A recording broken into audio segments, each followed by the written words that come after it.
জীবাশ্ম যুগের অন্ধকার সমুদ্রে এক ভয়ঙ্কর শিকারী ঘুরে বেড়াত, যার গলা ছিল সাপের মতো লম্বা আর শরীর বিশাল এক টর্পেডোর মতো। এরা ছিল সমুদ্রের রাজা। এদের নাম ছিল প্লেসিওসারাস। প্রায় 150 মিলিয়ন বছর আগে ডাইনোসররা যখন স্থলপৃষ্ঠ দখল করে রেখেছিল, তখন সাগরের নিচে রাজত্ব করত এক ভিন্ন শ্রেণীর সরীসৃপ প্লেসিওসারাস। এদের লম্বা গলা ও 4টি পাখনার মতো পা ছিল, যেগুলো দিয়ে সহজেই সাঁতার কাটত। তাদের দাঁত ছিল সূচালো, যা থেকে বোঝা যায় এরা ছিল এক ভয়ঙ্কর শিকারী। মাছ, অক্টোপাস এমনকি ছোট সামুদ্রিক সরীসৃপও এদের শিকারে পরিণত হতো।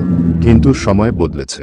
পরিবেশে পরিবর্তন, খাদ্যের অভাব এবং বিশাল এক মহাজাগতিক দুর্যোগ সব মিলিয়ে 65 মিলিয়ন বছর আগে ডাইনোসরের মতোই প্লেসিওসারাসও হারিয়ে যায় পৃথিবী থেকে।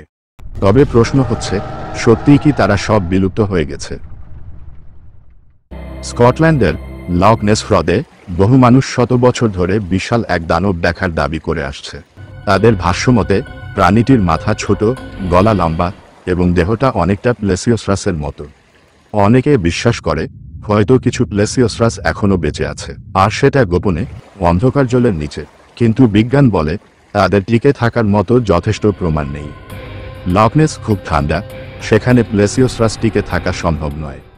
তবে যেটা নিশ্চিত, প্লেসিওসারাস ছিল পৃথিবীর ইতিহাসে অন্যতম রহস্যময় ও ভয়ের সামুদ্রিক শিকারী। তার নামটা আজও মানুষকে কাঁপিয়ে তোলে। একদিন যদি সেই দানব সত্যিই ফিরে আসে, আমরা কি প্রস্তুত?